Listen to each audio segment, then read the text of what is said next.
See Governor Spencer Cox as well here. So yes, we are just about to get started. Good morning, ladies and gentlemen. At today's press conference, we will hear from Governor Cox, FBI Director Kash Patel, and Sheriff Mike Smith. We also have with us Utah DPS Commissioner Bo Mason, Lieutenant Governor Deidre Henderson, FBI Special Agent in Charge Robert Bowles, and local and federal law enforcement partners. Following the remarks today, Governor Cox, Director Patel, and Commissioner Mason will take questions. Thank you.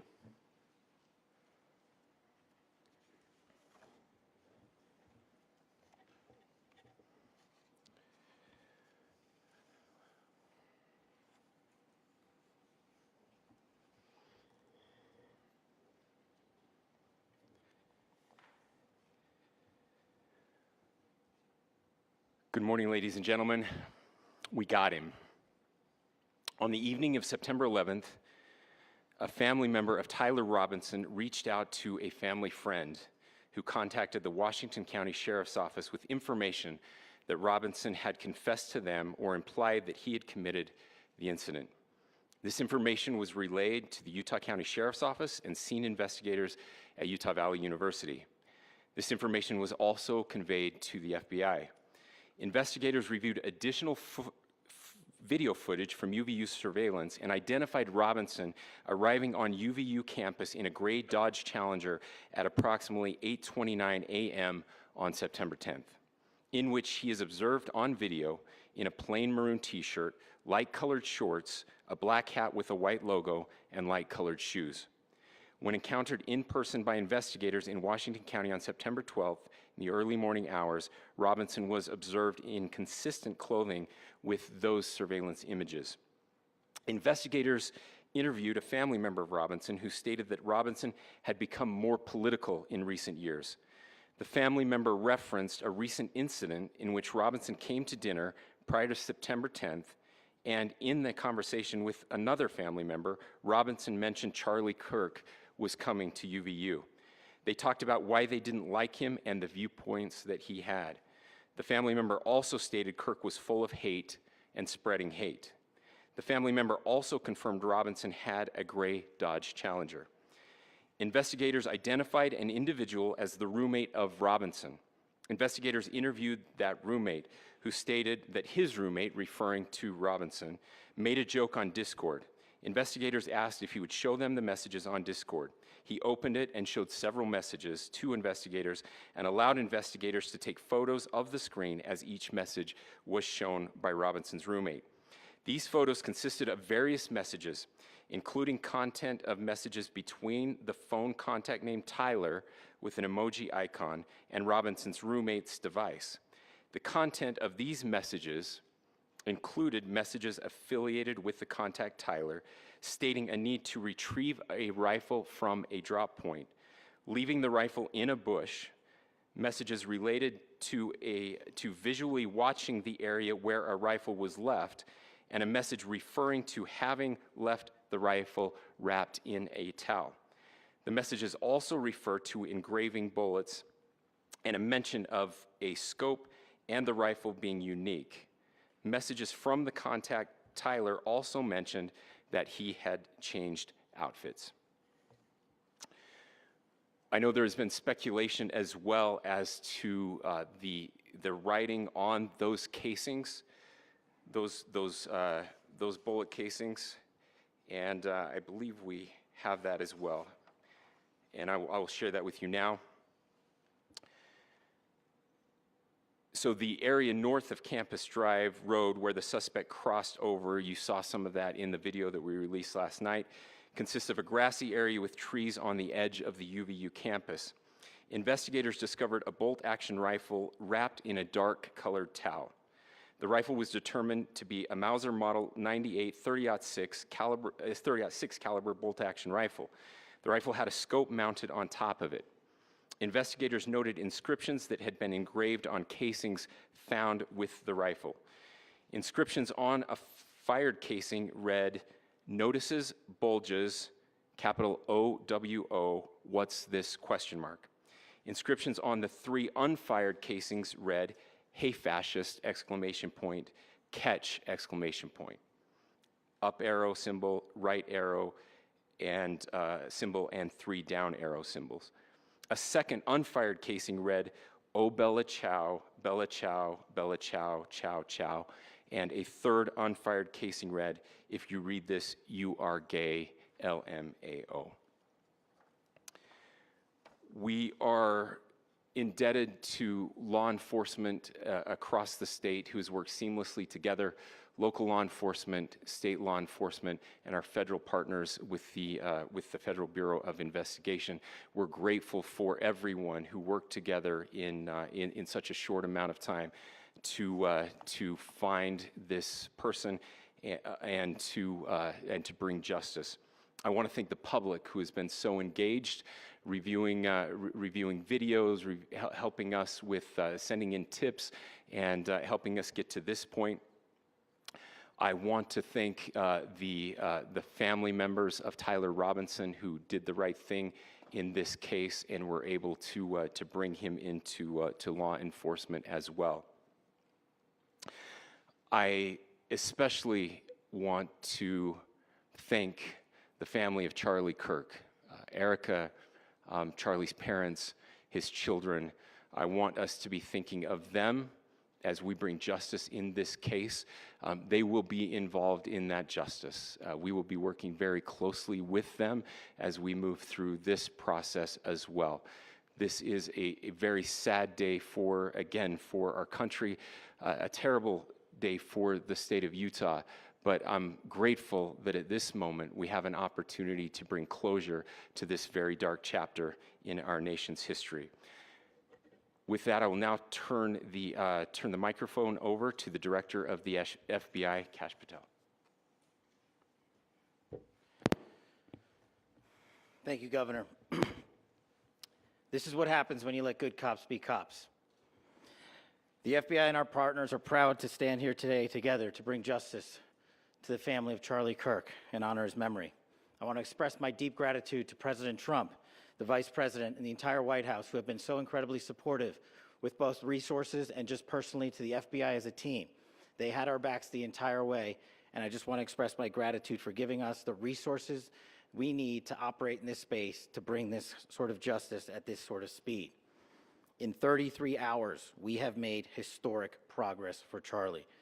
Governor Cox, our partnership has been absolutely incredible these last few days. Our partnership will endure. Your state and local partners, your sheriffs, your DPS community has been unbelievably impressive in the hardest of times.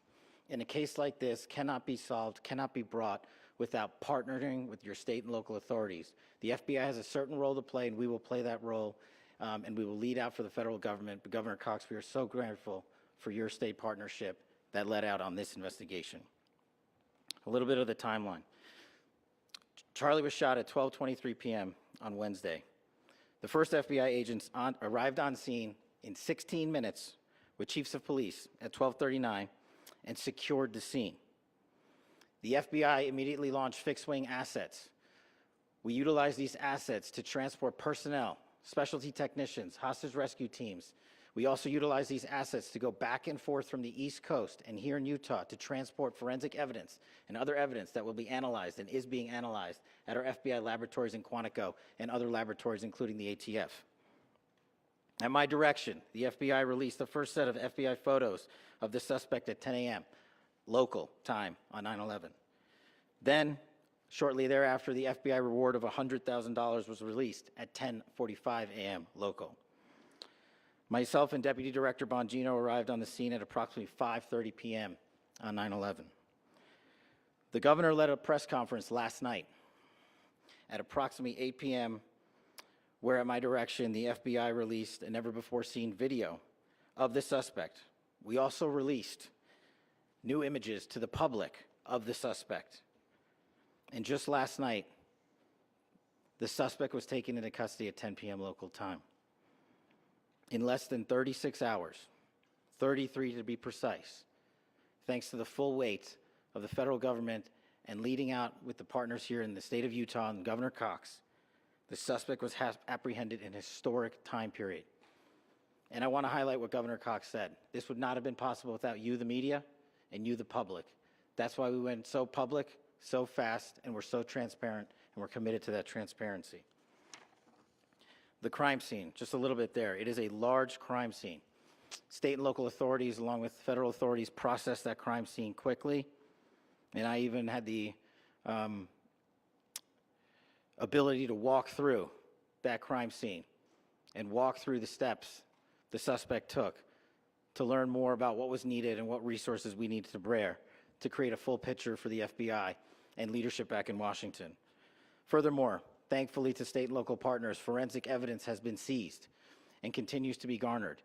Forensic evidence has already been evaluated at FBI laboratories in Quantico and state and local authorities here. We will continue to process evidence as we see it, as we collect it, and we will continue to deliver it to Governor Cox and his team. Last night, we had a total of approximately 7,000 leads. As of this morning, thanks to your great work, we have over 11,000 leads that were called in to the FBI. And we are running out every single lead that we can. Every one of those leads will be run out.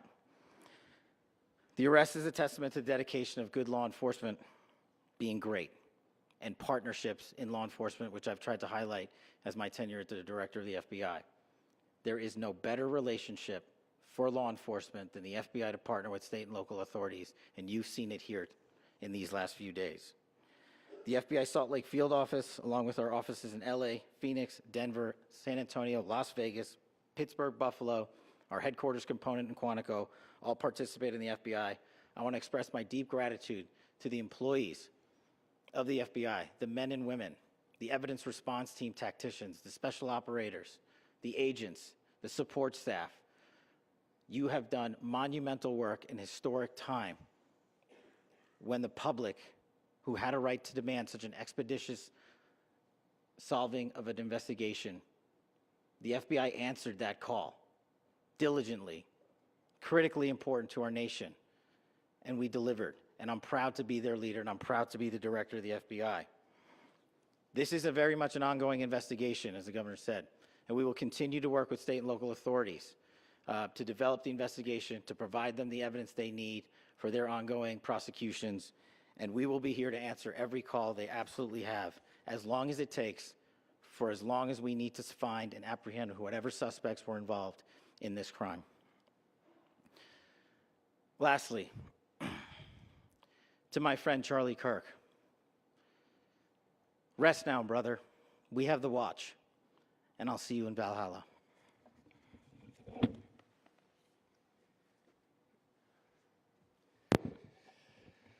Thank you, and good morning. I would just like to take a few minutes as the sheriff to express my gratitude for everybody who has played a part in this investigation. As you know, it's been a vast, a complicated, and a very, very fast-paced investigation. You're looking at people standing up here who are running on, if they got an hour's sleep in the last couple of days, they're probably lucky. It has been very taxing. It has been so impressive, speaking on behalf of the local law enforcement, to see the cooperation that we've seen in this type of case. Across the state, sheriffs, chiefs, our state partners have stepped up and have come to the call on anything that we needed. Our county chiefs have been phenomenal. Our Utah County Attorney, Jeff Gray, who's standing up here with us, has been phenomenal in leading us through this investigation. I would like to thank the federal government for their resources, their assets. Our local team here, our FBI team, has been extraordinary in helping us work through this and bring this person to justice. Most of all, I would like to thank the public, and specifically, I would like to thank the public who turned to prayers and who turned to positiveness for us. I would like to thank them on behalf of the law enforcement community, because we needed those prayers. That's what we needed to get through this. We needed your support, and you gave it to us. We needed your patience, and you gave it to us. And I would like to thank you for the Kirk family, because that's what they need, is your support and your prayers, and that will get us through all of this. So thank you, everybody, for everybody that have stepped up. We've had such a phenomenal response to this. Thank you.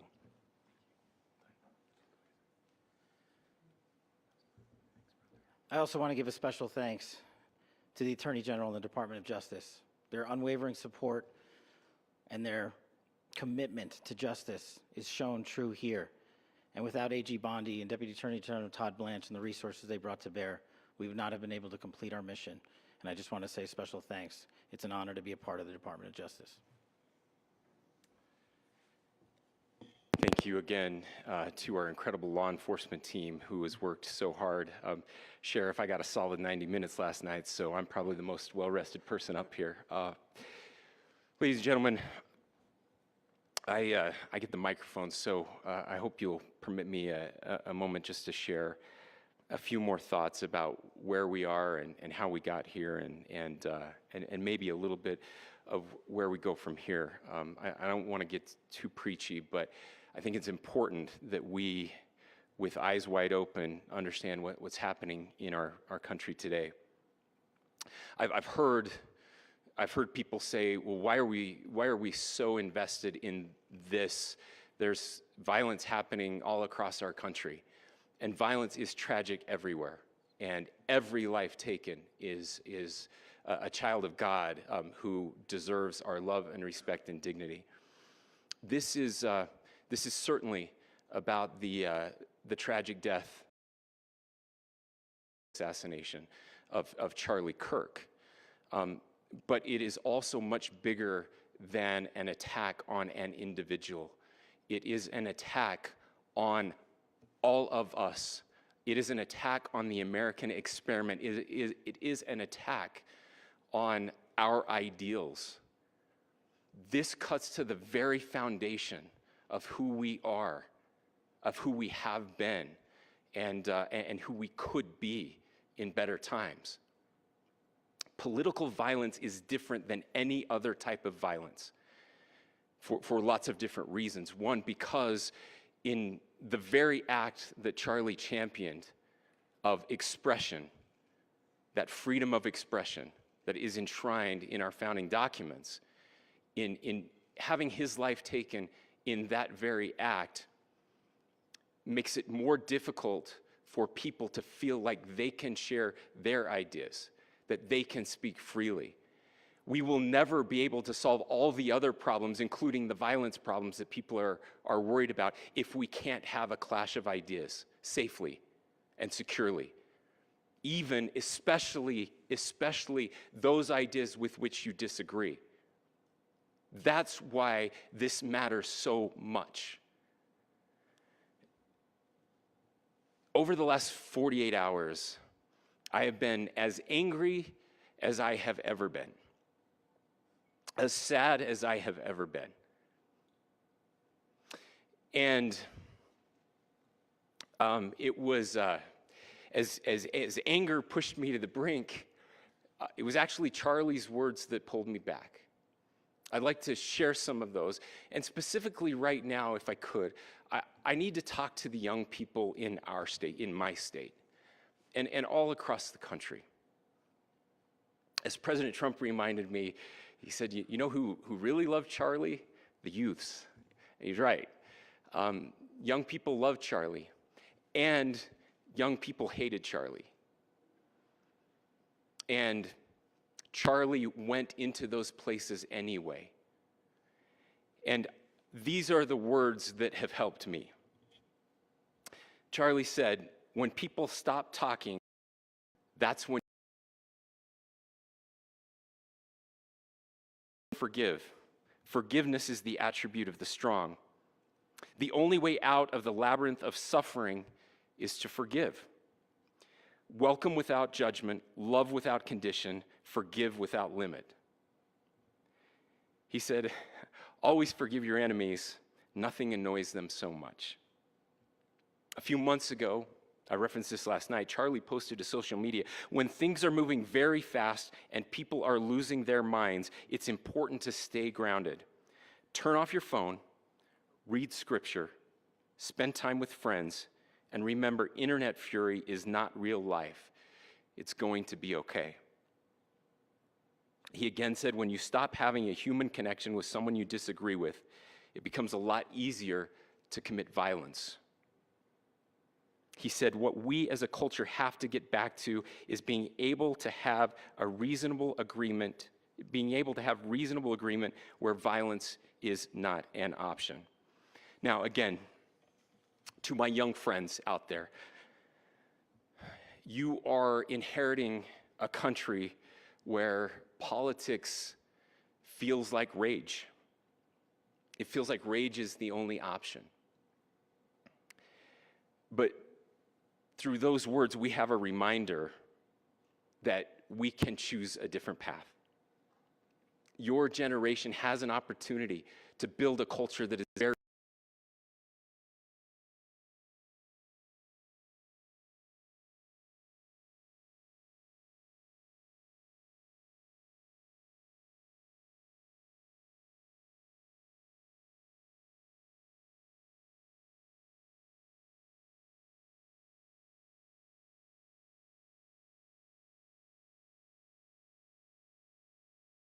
what happened here.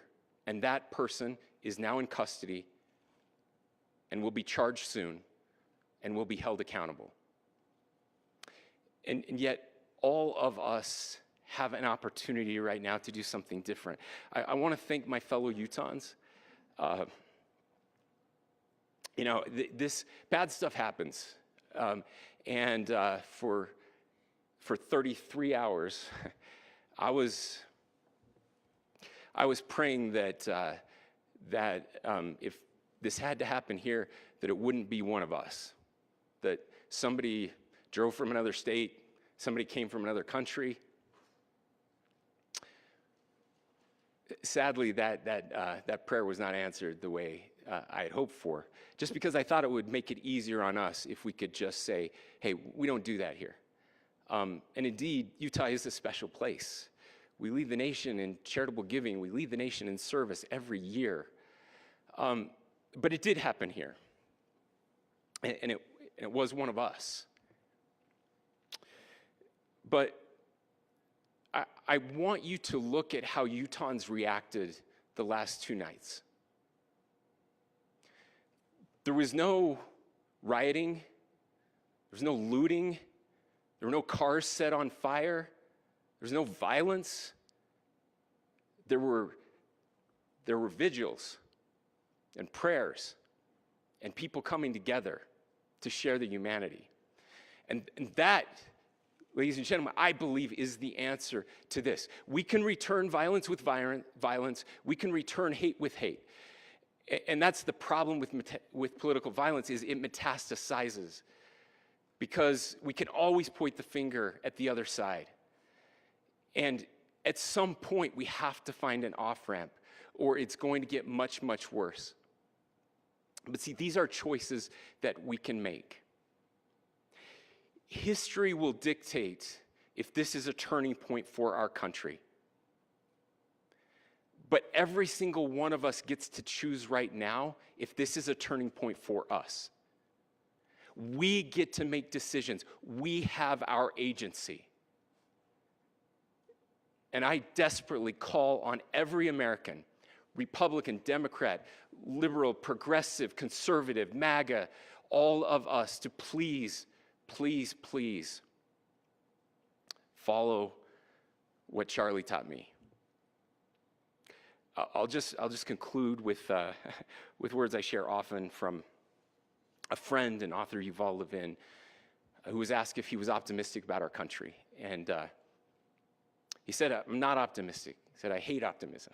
Like, that sounds bad. But he said, optimism is a vice. It's this idea that good things are just going to happen. And he said, in the history of the world, good things have never just happened. He says, I'm not optimistic, but I am hopeful. And hope is the virtue that sits between the vices of optimism and pessimism. Hope is the idea that good things are going to happen because we can make them so. I still believe in our country. And I know Charlie Kirk believed in our country. I still believe that there is more good among us than evil. And I still believe that we can change the course of history. I'm hopeful because Americans can make it so. Ladies and gentlemen, we're happy to answer any questions you might have. Can you speak to whether the suspect is speaking with authorities and his demeanor, Tyler Robinson, when he turned himself in? I cannot speak to that right now.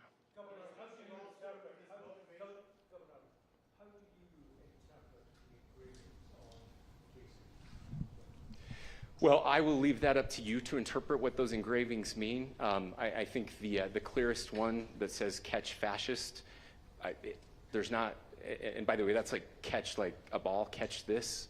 I think that speaks for itself. You talked about this level of hatred that this person expressed at a dinner. Beyond that, is there anything in your view that you discovered that may have radicalized or changed him to prompt him to commit such a horrific act? There's nothing more that we can share at this time. Governor.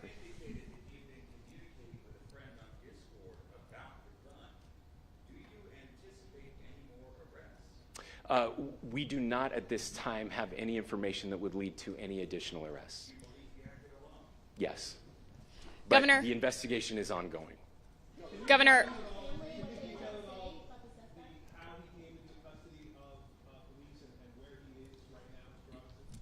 Yes, so right now, Mr. Robinson has been booked into the Utah County Jail. You heard the president this morning report that he was taken into custody, that his family and a friend helped to deliver him into custody of law enforcement in Washington County. For those of you that don't know where Washington County is, it is the southernmost, southwesternmost part of 3.5 to 4 hour drive from here, where we are right now, and that's where he lived and where they turned him in. Please, go here. I can't share any more than what I've already shared. Yeah. Governor, do you have details on how he got back to Washington County and how the gun was obtained? So how we obtained the gun? The gun was found here. The gun and how the shooter then was able to get back to Washington. So I don't have much more details on that. We do know that he drove. We had his car here on campus, and then we had his car going south back to the St. George.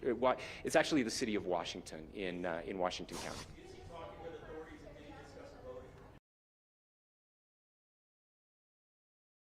We don't have any information that would lead us to believe that. Yes, in fact, it was just released. Yes. I can't answer that right now. Yeah, thank you. Over here.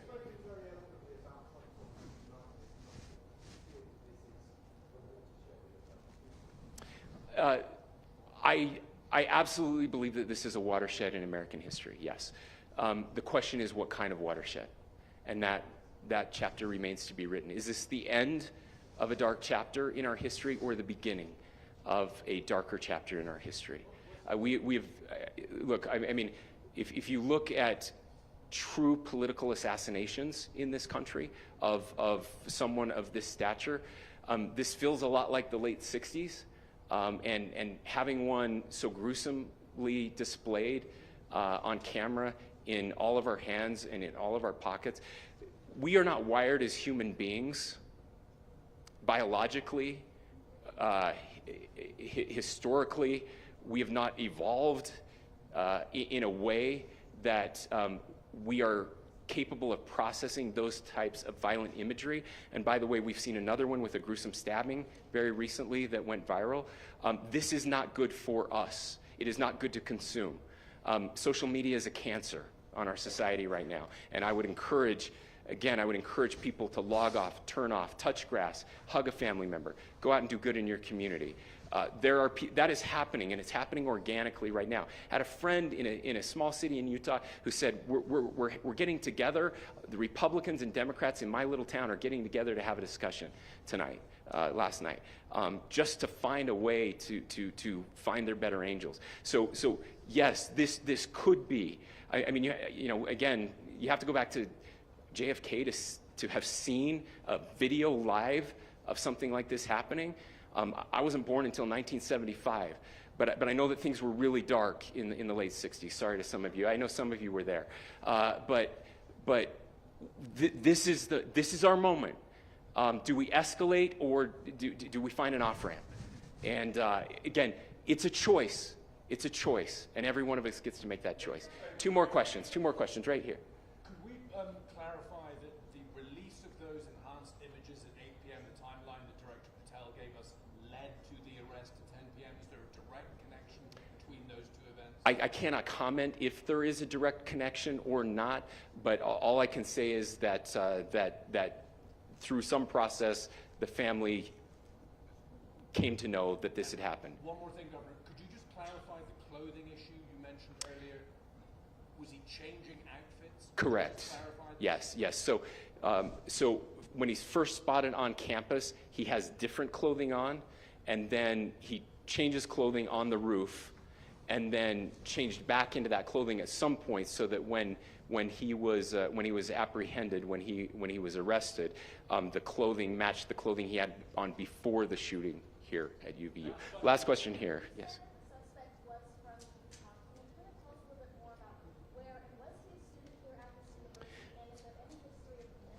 Yeah.